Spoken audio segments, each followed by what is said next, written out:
The night Lagos swallowed him was the night he stopped using his real name.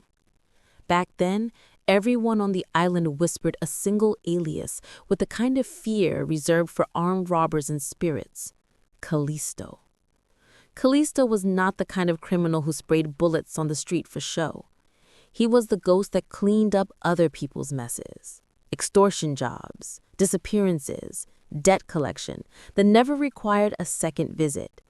He operated in the cracks of Lagos, under the bridges, inside the abandoned warehouses behind Apapa Port, in the night markets where cash spoke louder than conscience. Every killing hardened him. Every life he took made him emptier. One evening, after a job went sideways in Shita, Callisto was cornered by a rival gang. Shots cracked through the rain-soaked alley, and he dropped 3 men before escaping into the slums of Makoko. Blood on his hands, sirens screaming behind him, he ran until his lungs burned. It was there, half-conscious on a wooden plank walkway, that he first heard the hymn. A group of fishermen's wives sang inside a tiny floating church, the kind built from scrap wood and stubborn faith. The song wasn't beautiful.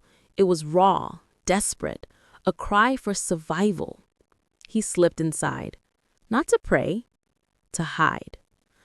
But something broke in him that night. The deaths, the weight of everything he had done, the cold machinery he had become. He saw it all laid out in the flickering lantern light. And for the first time in years, he felt fear. Not of bullets or rivals. Fear of himself. The next morning, Callisto disappeared, and Pastor Jeremiah appeared. He rebuilt his identity brick by brick in Agege. He fasted, he prayed, he preached like a man trying to outrun hell. And people came, first out of curiosity, then in crowds. His voice carried a strange authority, sharp, heavy, uncomfortable.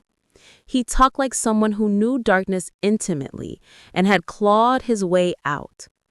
Rumors started. People claimed he healed the crippled woman in Idimo. A child with seizures stopped convulsing after he prayed.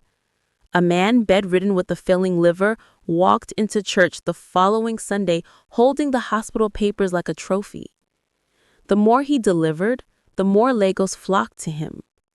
But truth has a habit of leaking, especially in a city built on gossip. One night, after a packed crusade in Surulere, a retired police inspector recognized his voice. The same voice that once whispered threats in back alley negotiations. The same voice that cursed men before shooting them. The inspector alerted his former colleagues. For weeks, the police watched him, quietly, methodically.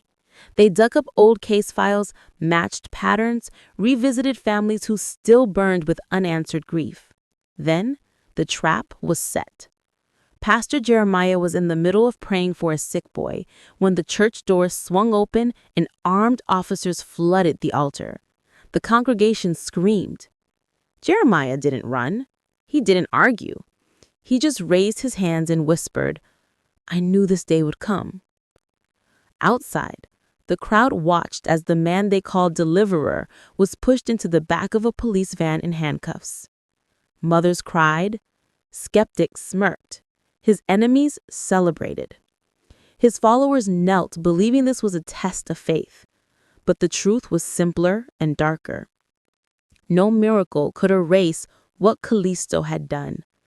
And as the van pulled into the station yard, Jeremiah stared through the bars at the night sky over Lagos, wide, black, and indifferent.